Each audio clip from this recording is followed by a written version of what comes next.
Can you even classify them as frenemies now? What's going on between Murdoch/Fox and Trump?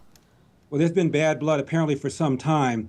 And the thing that I think people like about Donald Trump is that he's unfiltered. The thing that people don't like about Donald Trump is that he's unfiltered.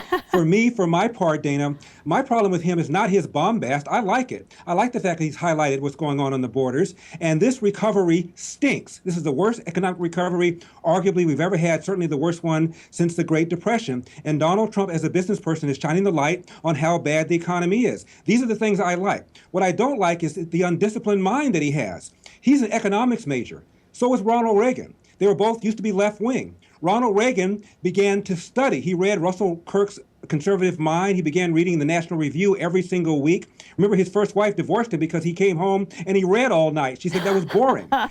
He structured his mind. Donald Trump has not done so. He said some bonehead things about trade. I'm going to get back jobs from Mexico and Japan and China. He's a business person. He knows that businesses have a fiduciary obligation, Dana, to reduce costs. And often the biggest cost is labor. Right. Those jobs are not going to come back. And then this stuff about attacking John McCain, not just the attack, which got lost, was what he said about the war. He attacked John McCain for voting for the war. Now, one of the problems I think with the Republican Party is the failure to stand up for this war that George W. Bush took us to for perfectly justifiable and perfectly defensible reasons. So those are the kinds of things that bother me about Donald Trump. So he seems, in your perspective, he seems to be kind of waffling on some things.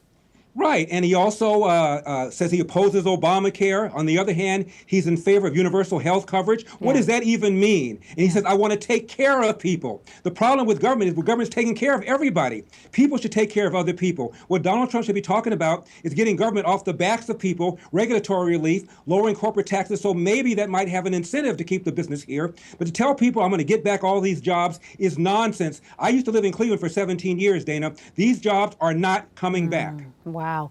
A lot of people, I think, because it's still early in the primary stage, I always tell people ration your rage because we have months to be disappointed by a lot of different folks.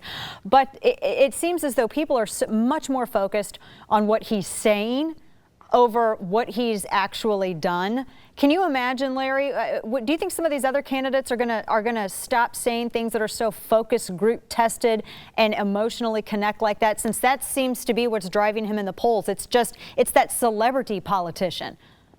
Well, that's right. But there are reasons that we have focus groups, because you want to tailor the candidate for something, and you can't have an undisciplined candidate. So I understand why there are focus groups. But I have no problem whatsoever with the way Donald Trump has been talking about immigration, highlighting the porous borders, the fact that we have this revolving door thing, criminal illegal aliens. I'm in L.A. There was a young man named Jamil Shaw II who was murdered by an illegal alien who just got out of prison. Nobody cared about that. But now Donald Trump's brought something to the attention, so it's good. Yeah, and a lot of people, we went from talking about these issues, although for the last few days, Larry, it seems that only people have been talking particularly just about Trump and style, and it shifted from focus on the issues to Trump the man himself.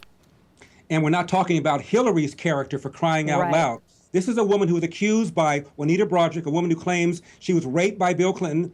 She said that 2 weeks after this alleged rape, Hillary confronted her at a campaign stop and essentially verbally threatened her and let her know she better keep her mouth shut or else. We're not even talking about that. Right, and no one's asked Hillary Clinton what she thinks about the Planned Parenthood videos. Absolutely, and what's she going to do about the borders? And we still don't have a good answer on how she got rid of all these emails and wiped down her server. Right, exactly.